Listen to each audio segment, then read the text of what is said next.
diagnostic positif différentiel, mais le problème, c'est que tu ne sais pas comment positionner les éléments, hein. Tu ne connais pas les places des éléments là.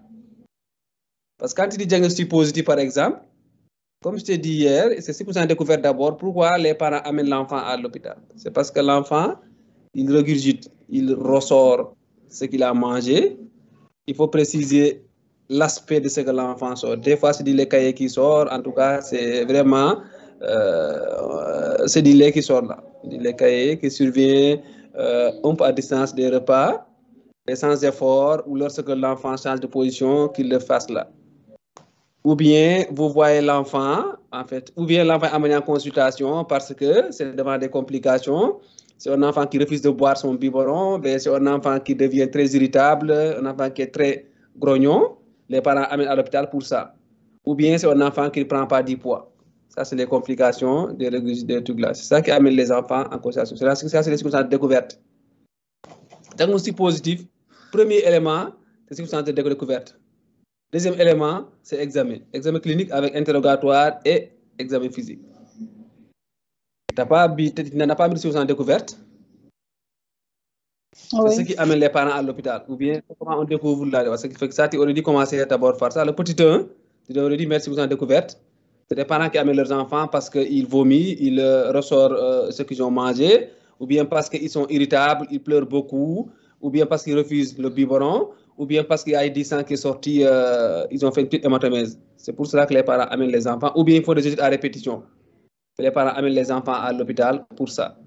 Maintenant, quand ils l'examinent, tu interroges, ils vont dire que c'est un enfant qui, après le repas, dès qu'il est couché, il sort sans effort, ou bien il y a du lait qui s'écoule au niveau des commissures labiales sans effort, ou bien des fois ça passe dans les narines, des fois c'est du lait qui a l'air un peu caillé que l'enfant sort. Ou bien tu vois l'enfant qui rejette, il n'y a pas d'effort, l'abdomen, il n'y a pas une contracture des muscles abdominales ni diaphragmatique, et puis tu vois le lait qui coule au niveau des commissures labiales. Ça, tu as les régurgitations. Et maintenant, quelquefois, tu peux aller faire ici de la part. En fait, si tu examines l'enfant, il est normal. Maintenant, là, tu peux faire de la paraclinique ici parce que la pH métrie, ça te permet de confirmer le reflux acide. Reflux acide. Maintenant, quand tu fais l'impédance pH-métrie, ça te donne et le reflux acide et le reflux non acide. Parce que des fois, le reflux, c'est le passage du contenu gastrique dans l'œsophage. Il peut être extériorisé ou non. Ce qui fait ta définition, elle est incomplète.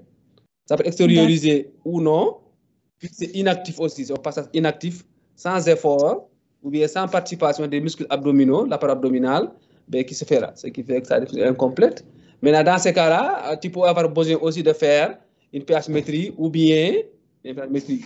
Surtout, c'est le cas, par exemple, des prématurés. Les prématurés, très souvent, on les voit qui font des épisodes, des accès de détresse respiratoire ou des accès de cyanose ou des accès d'apnée. On les fait faire des pH-métries pour voir s'ils n'ont pas fait des accès, des épisodes de reflux et qui ne sont pas extériorisés, mais qui sont à l'origine de manifestations respiratoires. Dans ces cas-là, ce n'est pas extériorisé, mais c'est la pH-métrie ou l'hyperspectrométrie qui permet de dire que ça, c'est un reflux qu'il fait. Ce qui fait que dans ce cas de reflux, tu as besoin de paraclinique pour aussi confirmer ton diagnostic positif. Ce qui fait que ici, c'est circonstance découverte. Ensuite, examen clinique, interrogatoire, examen physique et examen paraclinique. pH-métrie, impédance pH-métrie. Reflux. Maintenant, la fibroscopie, le TOGD, la fibroscopie, il faut garder ça pour les complications.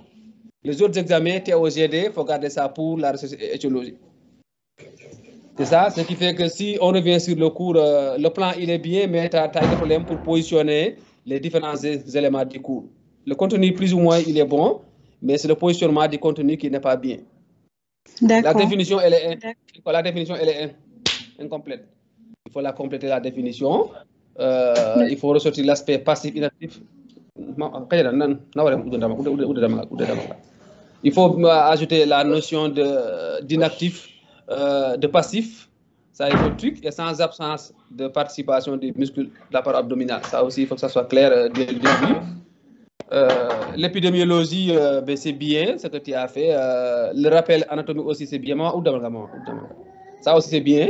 Mais le diagnostic positif, c'est là où il y a des problèmes, comme je t'ai dit. il faut toujours aussi apprendre à systématiser vos trucs là.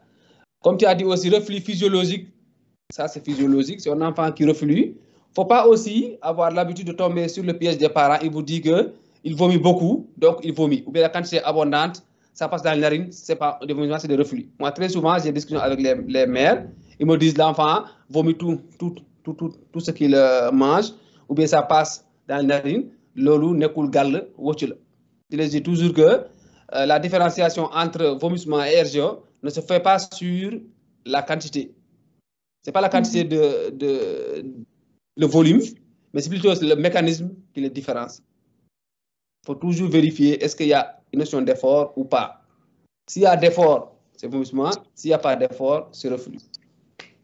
Et puis dans l'examen clinique de l'enfant qui a reflux, il faut aussi insister sur le poids de l'enfant, l'évolution de l'état, la croissance pondérale. Parce que les reflux physiologiques, c'est jusqu'à 6, 7, en tout cas on dit jusqu'à la période où l'enfant commence à se verticaliser. Et puis on parle des fois de double intervalle. Des fois, ça sort vers 2 semaines, ça commence vers 2 semaines. Puis après aussi, ce n'est pas l'enfant manger, aussitôt il vomit. Il peut aussi manger, rester 10-15 minutes avant de vomir. C'est qu'il y a un petit, aspect de double intervalle aussi qui se fait un peu après les vomissements, après le repas. C'est qu'il y a cette histoire aussi de double truc. Il faut revoir ça. L'aspect aussi, c'est dit les cacailles des fois que les enfants sortent. C'est que ça, il faut savoir. Maintenant, il faut toujours percer, il faut toujours évaluer la croissance de l'enfant. Un enfant un nourrisson de 0 à 6 mois, par exemple, mais qui vomit, le terme des parents, il vomit, mais qui n'est pas irritable, mais qui continue à vivre sa vie comme de rien n'était, il a une bonne croissance pondérale et staturale. 99% des cas, ce n'est pas des vomissements, c'est des reflux. Il faut rassurer les parents. D'ailleurs, même pas besoin de mettre un traitement de bilan d'investigation. Même pas besoin là.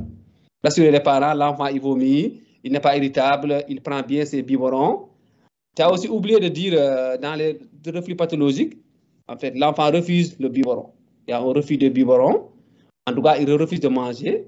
Il devient irritable, grognon, et après, il perd du poids. Parce que s'il ne mange pas assez, il va perdre du poids.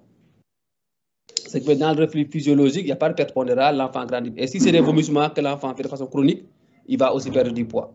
Ce qui fait que ça aussi, vous devez insister sur ça. Quand vous interrogez les parents des mamans,